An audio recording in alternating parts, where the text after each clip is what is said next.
Try. Okay, so Elise, thank you for interviewing with me today. You're Um, so welcome. and we are in the Glover Archibald Park right now.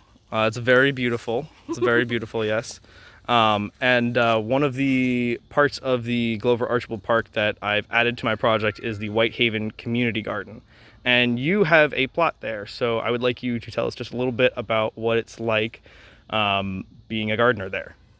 Sure. When I moved to Glover Park in March 2019, I had all my plants on my balcony, and I faced the woods, and so all the sun that I should be getting was just never there when I was trying to grow during the summer because the trees created a shadow.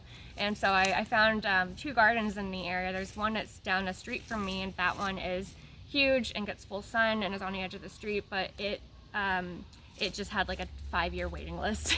Right. So I looked at the other garden and I asked them if I could get on a waiting list, and they emailed me and said that there was actually a plot that had just been abandoned because it had been flooding. So I was like, I can take that. And so I took it in like July and I cleared out all the weeds, kind of leveled it, and then I started planting stuff. And I didn't really get a good crop that year, but then I spent most of the winter and a lot of this summer putting it into shape. So now I have like beans and tomatoes growing and lots of other stuff. I've seen some of the corn you've been growing, some of the beans. I actually have some. Let me show you. Oh yeah, the popcorn. Yeah, this is my little popcorn corn. So yeah. Nice. Yeah. So I was just trying to experiment and grow a bunch of stuff. My garden doesn't even like slightly measure up to a lot of the people who are there because a lot of people, that garden has been around for like 50 years. And there are some people who have had that garden for pretty much that entire time. Like they have Wow. full-on balconies that they've, or the patios that they've built and stuff like that. But I mean, for me, like the main reason of having a garden is just that it's super therapeutic to have my own little yard, even if it's not directly next to my condo. It's still something I can go to just to relax and be away from the city, especially right now with the pandemic. Like just having somewhere to go that is my own place that I can do busy work and not really have to think about anything. It's just a beautiful escape. And I love seeing what other people have done with their gardens too. Some people are just doing amazing things, growing like grapevines and stuff like that. So yeah, I really love it. Yeah. One of the questions I have is sort of regarding like how you got that plot when you said it was flooding. One of the things that I noticed when I went there the other day with you and Whitney was that some of the pathways are very heavily eroded. And like there's cardboard that's like kind of laying on top of it to make it easier so you don't like lose your step, slip, break your ankle. Yeah. But what is some of like the could you tell us like a little bit about like that issue? Oh, well, that's not a usual issue. So what we did was what we typically do is get a wood chip delivery from the city, but that had been canceled because of the pandemic. So we weren't getting those wood chip deliveries, and so this year we were having to take like extra measures just to make sure that we weren't slipping and falling, or there isn't like intense puddles and flooding everywhere. But we managed to score a huge wood chip delivery recently, so that actually that Great. issue's been fixed. Yeah. Nice. So now we can actually like walk down the paths and not be like falling on our butts. Nice. Yeah, my garden, the one that had been flooding, the way that it was fixed was by putting in like piping. So they dug underground and put in pipes, and so the pipes kind of lead all the way down to the bottom of the hill now. So the garden doesn't flood as much. And I think the ones that suffer the most are the ones that are at the very bottom because the garden is on a hill. Right.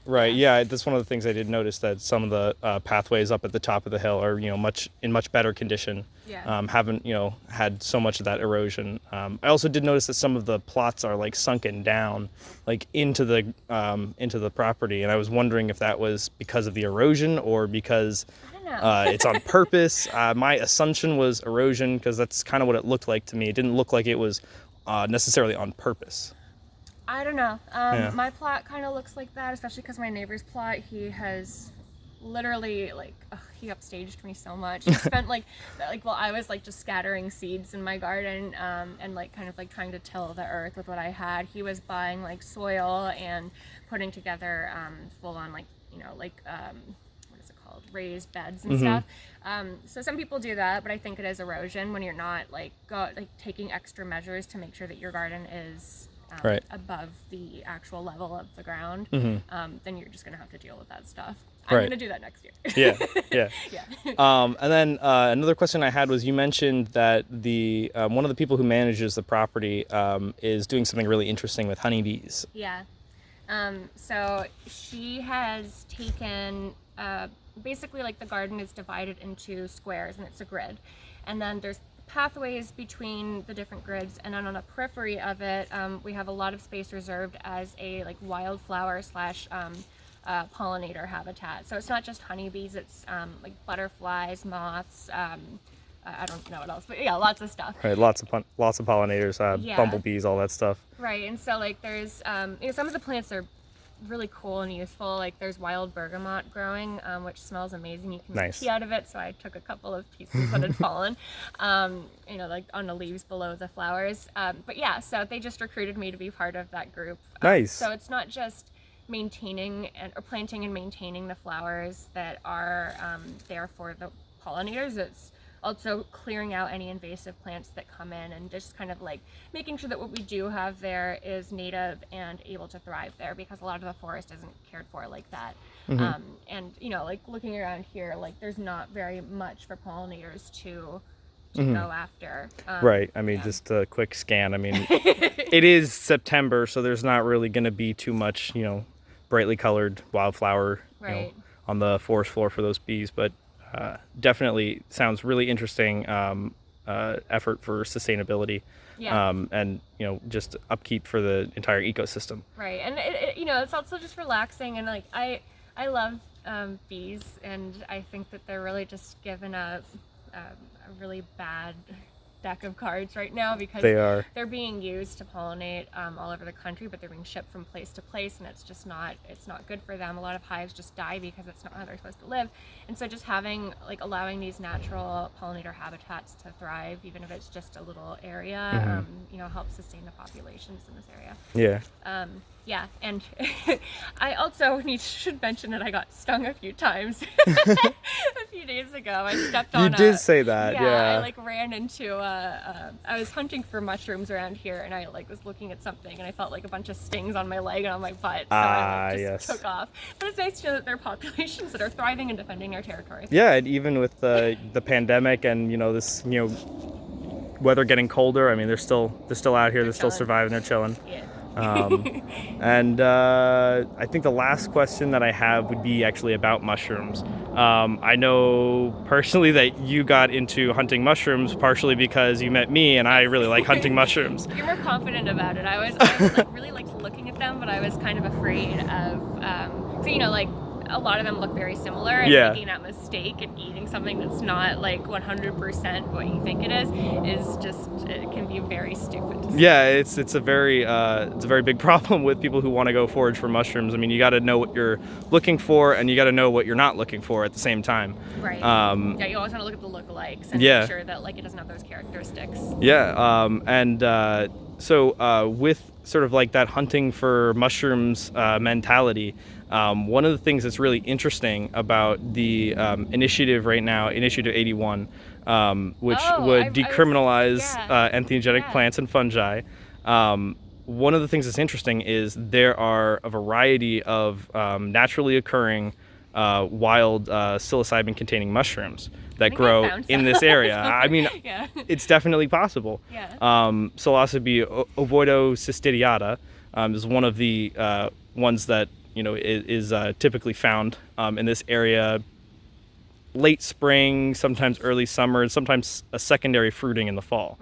One of the things that's a problem is these plants and fungi that have these molecules that can invoke spiritual experiences are naturally occurring, and yet we've decided to make some of them illegal. Right. For whatever reason. And it's literally just going and picking something that you find on the ground, even if you know what it is, and ingesting it is illegal. It's just so dumb. It is. It is. I agree. I've heard they do that with marijuana too. It does grow around here, and the Park Service actually comes and sprays them to get rid of them. Yeah, they will, and especially because people are now allowed to grow weed in their homes, and even in their outdoor plots.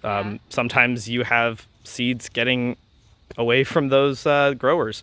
Right. Sometimes they get into the woods, and sometimes, I've known people who just think it's fun to just throw a bunch of marijuana seeds into the woods and see if they grow. I've stumbled across a few of those. It happens. In Springfield, Virginia. And that in itself is an issue in sustainability. I mean, they're not necessarily native to this area, Yeah. although they do grow naturally and in the wild. Right. It's something that could potentially be a problem for this ecosystem. Yeah.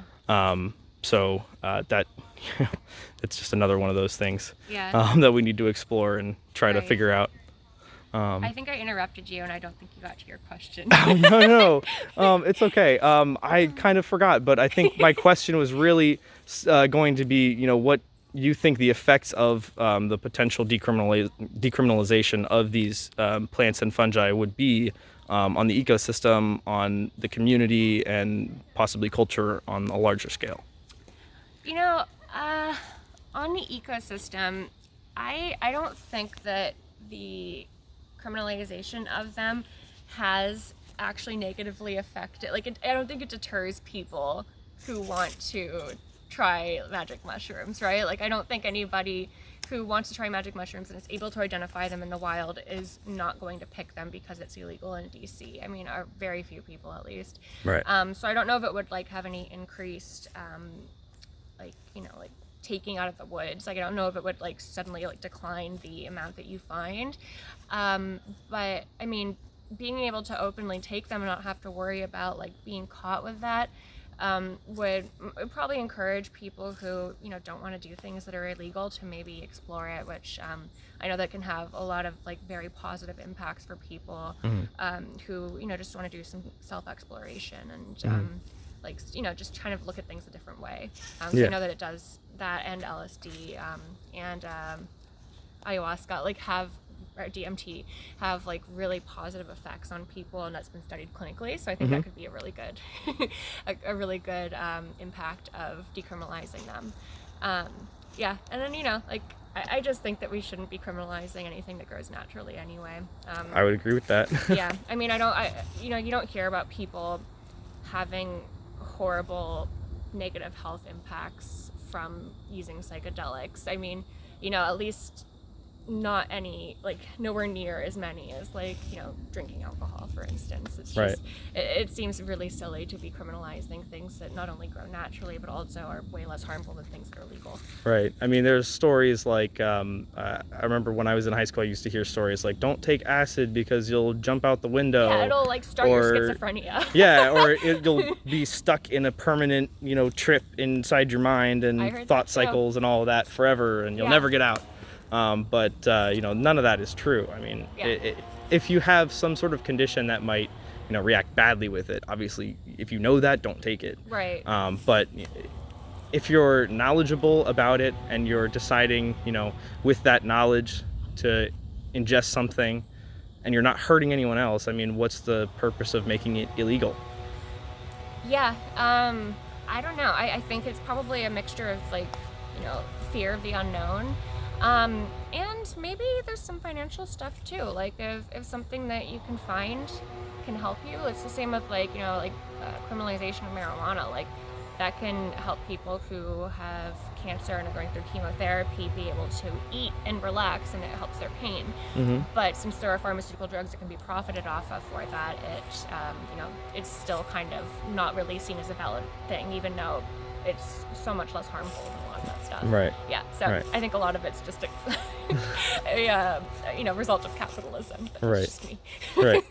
Well, anyway, thank you so much for taking the time to answer some questions, and enjoy the rest of your day in this beautiful park. And I hope you enjoy your gardening. Thank you. All right. Thank you.